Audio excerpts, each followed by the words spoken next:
Bapak Ibu Saudara yang terkasih di dalam Tuhan Yesus Kristus, Shalom.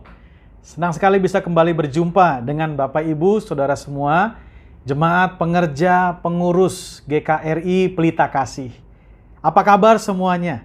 Saya berharap semua kita dalam keadaan baik, dalam keadaan sehat, tanpa kekurangan suatu apapun juga. Senang sekali bisa kembali berjumpa, meski masih dalam ibadah online. Bapak Ibu Saudara yang dikasih oleh Tuhan, pada hari ini saya ingin menyampaikan kebenaran firman Tuhan untuk kita sama-sama kita bisa pelajari. Kalau saudara mau atau senang menulis judul khotbah pada pagi hari ini atau pada hari ini, saya ingin menyampaikan firman Tuhan dengan tema cara menghadapi kesesakan. Ya, sekali lagi, cara menghadapi kesesakan. Sebagaimana kita tahu bahwa pada hari-hari ini kita ada di masa-masa yang sulit, kita ada di masa-masa yang sukar, kita ada di masa-masa di mana mengalami kesesakan di dalam kehidupan. Nah, hari ini kita akan belajar sama-sama cara melewati atau menghadapi kesesakan di dalam kehidupan. Tapi untuk sebelumnya, saya menjabarkan poin demi poin tentang cara melewati kesesakan dalam kehidupan. Mari kita lihat dulu sama-sama firman Tuhan dalam kitab Mazmur ya. Dalam kitab Mazmur pasalnya yang ke-37, ayatnya yang ke-39 sampai dengan ayatnya yang ke-40 ya. Mazmur 37 ayatnya yang ke-39 sampai dengan ayatnya yang ke-40. Demikian firman Tuhan. Orang-orang benar diselamatkan oleh Tuhan. Ia adalah tempat perlindungan mereka pada waktu kesesakan. Ayat 40. Tuhan menolong mereka dan meluputkan mereka. Ia meluputkan mereka dari tangan orang-orang fasik dan menyelamatkan mereka sebab mereka berlindung padanya. Saudaraku, dari ayat firman Tuhan yang baru saja kita baca, saya ingin saudara kita sama-sama menelaah dan melihat di ayatnya yang ke-40 di situ dikatakan orang-orang benar diselamatkan oleh Tuhan, ya. Ia adalah tempat perlindungan mereka.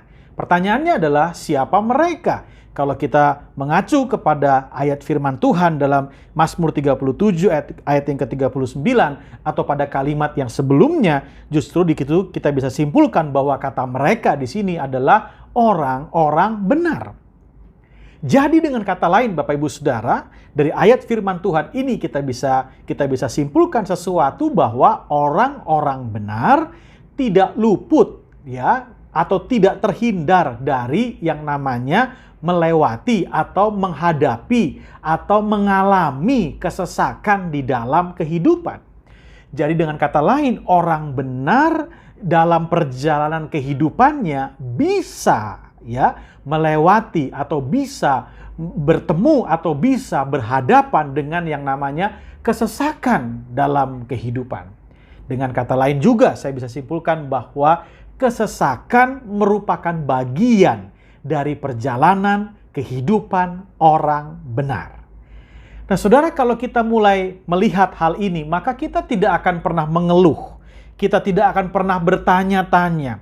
Kita tidak akan pernah ragu. Kita tidak akan pernah bimbang. Karena seringkali di masa-masa kesesakan, di masa-masa kesulitan seperti ini, ada banyak orang-orang yang bertanya, yang ragu, bahkan mungkin bimbang dalam hatinya kepada Tuhan dan berkata, Tuhan, kalau Tuhan itu baik, kenapa ini terjadi? Kalau Tuhan itu baik, kenapa saya mengalami kesesakan? Kalau Tuhan itu baik, kenapa saya menghadapi persoalan dalam kehidupan? Tetapi dari ayat firman Tuhan yang baru saja kita baca, saya berharap saudara dan saya, kita semua bisa melihat, bisa menangkap, dan kita bisa sama-sama berdamai dengan yang namanya kesesakan dalam kehidupan, karena ternyata kesesakan pun bagian daripada perjalanan kehidupan orang-orang benar.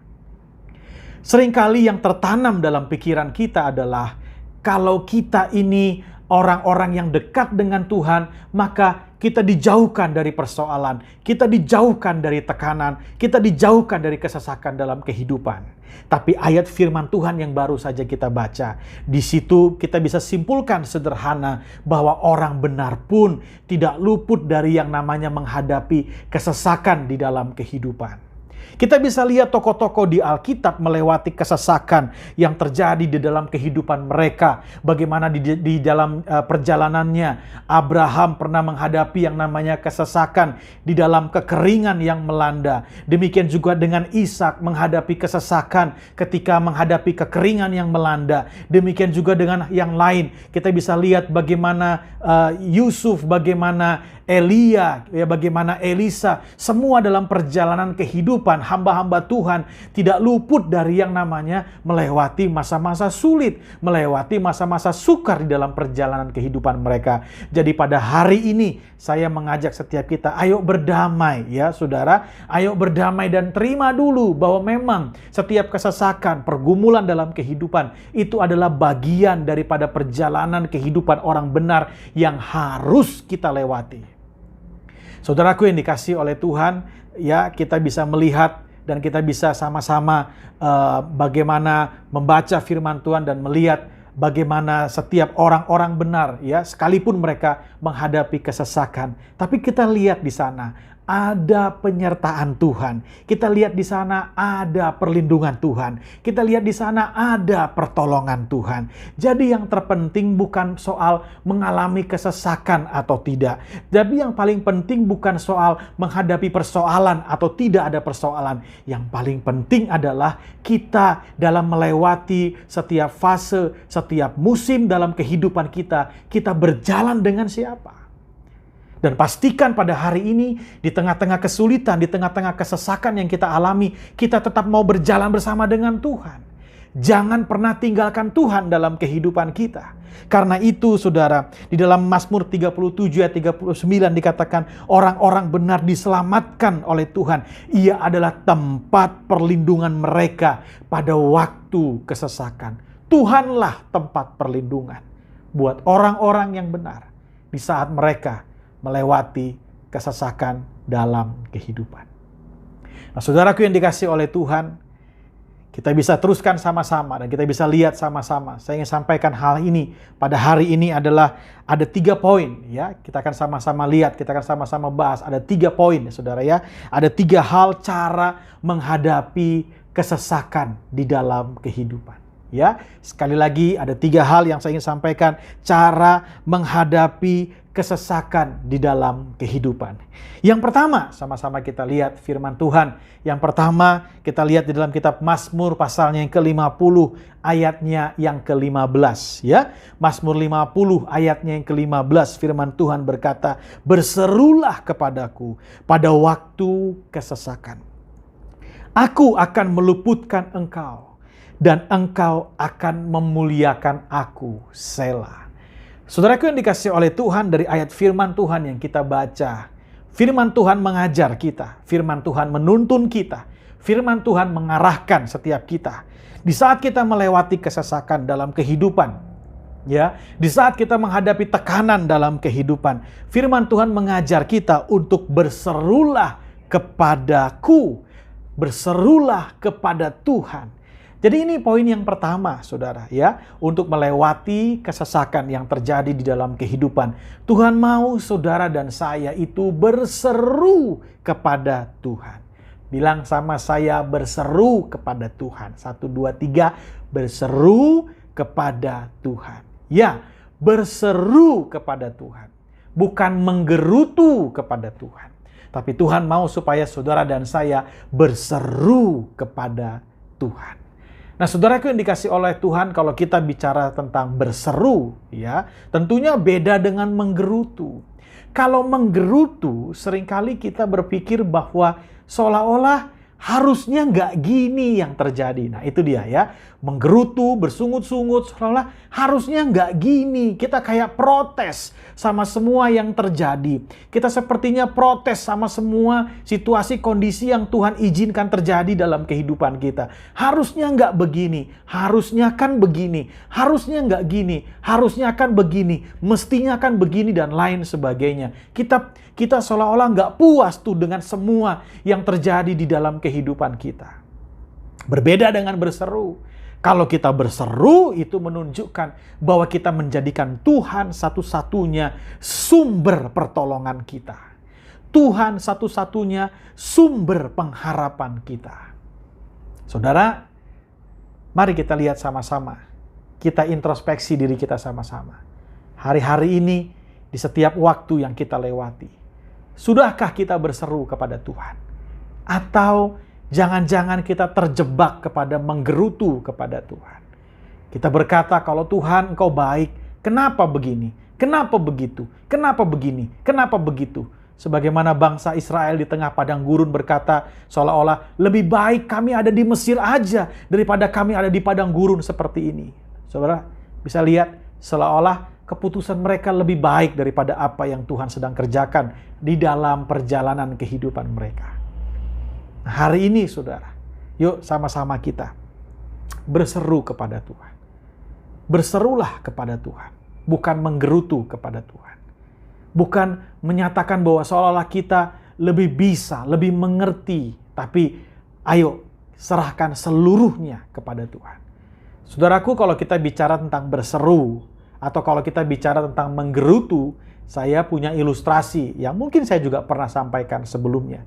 Ya, di dalam khotbah-khotbah saya, ya, di jemaat beberapa waktu yang lalu, ya. Kalau kita bicara soal menggerutu, itu seperti digambarkan ada sebuah cerita, ada sebuah kisah, ada orang yang menjemur ikan, saudara, ya. Ketika dia sedang menjemur ikan, dia lihat, wah, langitnya cerah. Dia jemur ikannya, saudara. Tapi gak lama kemudian, ya, langit yang cerah itu tiba-tiba mendung. Dia beresin lagi ikannya, dia masukin ke dalam rumah. Gak lama kemudian, cerah lagi, saudara. Wah, dia beresin, dia jemur lagi, saudara. Tapi tidak lama kemudian, mendung lagi, saudara. Waduh, dia beresin lagi. Tidak lama kemudian, cerah lagi, saudara. Wah, di tengah kegeraman yang amat sangat, dia melihat ke langit dan berkata, Tuhan, kalau Tuhan tidak pintar atur cuaca, Tuhan turun sini jemur ikan, biar saya yang naik atur cuaca. Itulah gambaran dari orang yang selalu menggerutu kepada Tuhan. Saya mau beritahu, Alkitab tidak mengajar kita untuk menggerutu. Alkitab mengajar kita untuk berseru, untuk bersyukur kepada Tuhan. Artinya sederhana, kalau kita menggerutu, kita cuma buang-buang waktu. Karena tidak akan terjadi perubahan di hidup kita. Tidak akan terjadi sesuatu atau kelegaan dalam kehidupan kita kalau kita senangnya hanya menggerutu. Hari ini, ganti keluh kesah kita dengan hati yang bersyukur. Ganti keluh kesah kita dengan sikap hati yang berseru kepada Tuhan. Berserulah kepada Tuhan. Alkitab mengajar kita pada waktu kita berdoa diminta masuk ke kamar kita, tutup pintu, tutup jendela, berserulah kepada Tuhan. Jadikan Tuhan satu-satunya sumber pengharapan kita. Sumber pertolongan dalam kehidupan kita. Tidak ada yang lain, saudara. Di tengah situasi dan kondisi yang seperti yang sama-sama kita alami pada hari ini, tidak ada yang bisa mengendalikan semuanya.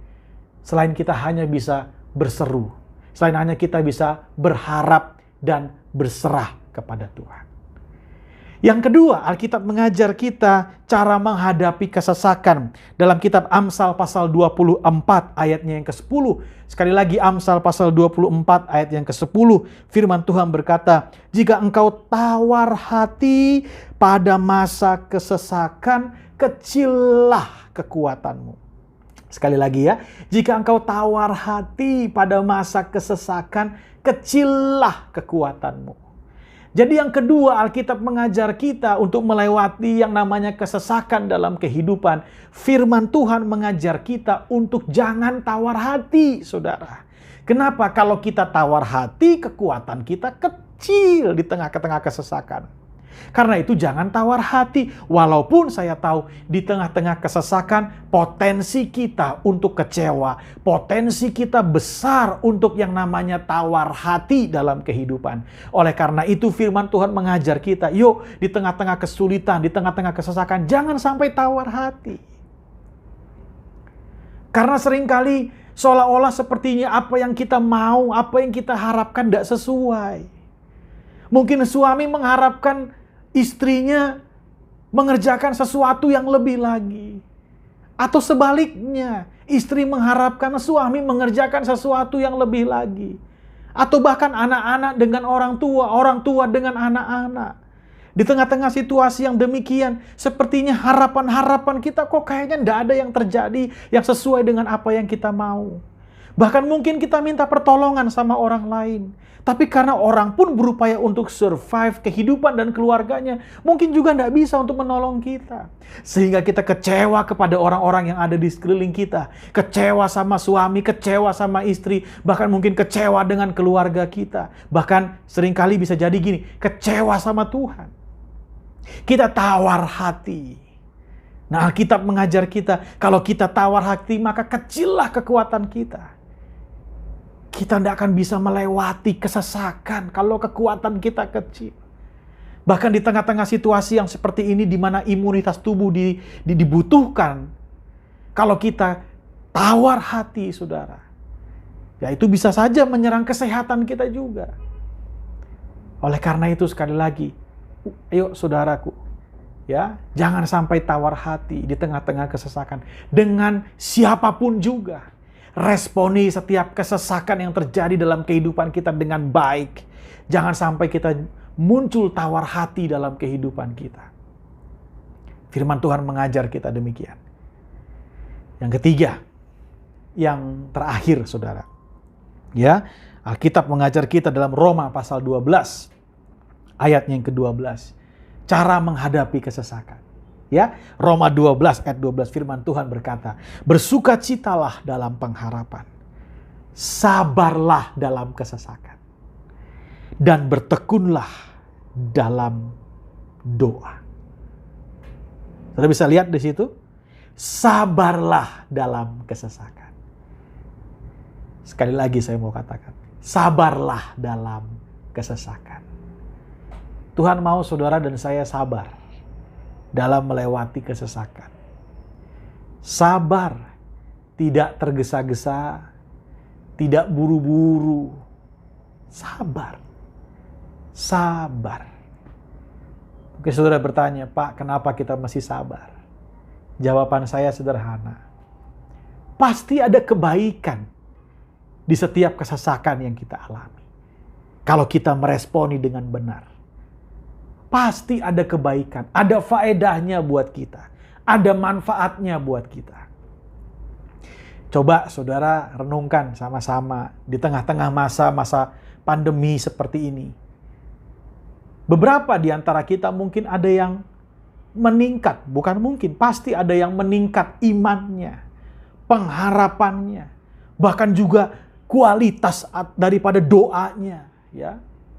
Bahkan juga ada yang mengalami skillnya meningkat, kesabarannya meningkat, karakternya meningkat, saudara. Di tengah-tengah masa-masa sulit seperti ini, kalau kita bisa responi dengan benar, maka saya percaya ada hal-hal yang bisa meningkat, ada hal-hal yang baik yang bisa bertumbuh di dalam kehidupan kita. Beberapa waktu yang lalu, ada orang-orang yang mungkin tidak bisa masak sebelumnya. Tapi karena masa-masa seperti sekarang, masa-masa sulit, mau nggak mau mesti irit, saudara. Akhirnya dia berupaya untuk belajar dari A, belajar dari B, belajar dari C, dan lain sebagainya. Dan akhirnya bisa masak. Dan ternyata hasil masakannya enak. Yang selama ini dia nggak tahu bahwa ternyata dia bisa masak. Dan dari hasil masakannya dijual, dan hasil daripada penjualan masakan atau makanan itu, itulah yang bisa menghidupi atau mencukupi kebutuhan daripada rumah tangganya. Ada banyak hal yang bisa terjadi. Ada banyak hal yang positif yang terjadi di tengah-tengah kesesakan dalam kehidupan. Karena Alkitab mengajar kita, sabarlah dalam kesesakan. Semua orang pengen buru-buru keluar. Tapi hari ini, saya cuma mau ingatkan, sabar. Jangan sampai ketika semua ini berakhir, saudara nggak dapat apa-apa. Tidak mengalami apa-apa. Tidak ada hal yang bertumbuh yang positif dalam kehidupan saudara. Karena itu sabarlah dalam kesesakan. Saya percaya, di pagi hari, di siang hari, di waktu yang terang, cerah, kita bisa lihat semua keindahan. Baik itu keindahan gunung, baik itu keindahan bunga-bunga di padang, kita bisa lihat semua keindahan dengan baik. Terang itu memang indah. Cahaya itu memang indah. Tapi tahukah saudara, malam pun punya keindahannya sendiri. Tidak hanya siang, tapi malam pun, malam yang dikenal gelap itu pun punya keindahannya sendiri. Saudara tidak bisa lihat cahaya bintang di langit ketika siang hari. Saudara tidak bisa lihat dan menikmati kelap-kelip lampu di kota ketika siang hari. Semua akan jelas terlihat ketika malam hari. Saudaraku yang dikasihi oleh Tuhan, saya percaya kelegaan, kelancaran dalam kehidupan indah. Itu indah, itu nikmat dalam kehidupan. Tapi jangan lupa, kesesakan, gelapnya malam, mendungnya langit dalam kehidupan, itu pun memiliki keindahannya tersendiri. Temukan keindahan itu. Sabarlah dalam kesesakan. Mari kita berdoa. Bapa di surga, terima kasih pada hari ini Engkau mengajar kami untuk kami melewati setiap kesesakan yang terjadi dalam kehidupan. Tuhan Yesus, aku berdoa berikan kekuatan untuk anak-anak-Mu. Mungkin ada di antara mereka yang sakit, pergumulan dalam hal ekonomi, pekerjaan, rumah tangga, pelayanan. Aku berdoa di dalam nama Tuhan Yesus Kristus. Berikan anak-anak-Mu kekuatan ya Tuhan, untuk melewati semuanya ini. Karena kami percaya, Engkaulah sumber pertolongan dikala orang-orang benar mengalami kesesakan. Kami menyerahkan seluruhnya ke dalam tangan-Mu. Kami percaya Roh Kudus ada di dalam kami dan memberikan kami kekuatan untuk melewati kesesakan dalam perjalanan kehidupan kami. Terima kasih Bapa. Dalam nama Tuhan Yesus Kristus, kami mengucap syukur dan berdoa. Haleluya. Amin. Bapak Ibu Saudara yang terkasih dalam Tuhan, itu saja firman Tuhan yang bisa saya sampaikan pada hari ini. Semoga bisa menjadi kekuatan buat setiap kita. Semoga bisa menjadi arahan buat setiap kita. Karena firman Tuhan adalah pelita buat kaki kita dan terang bagi jalan-jalan kehidupan kita. Sampai berjumpa kembali dalam kesempatan yang lain. Dalam ibadah online maupun ibadah onsite yang akan dilaksanakan beberapa waktu ke depan. Karena itu harapan kita. Ya, harapan kita, harapan saya juga, saya bisa kembali bertemu dengan Bapak Ibu Saudara sekalian. Tuhan Yesus memberkati kita semua.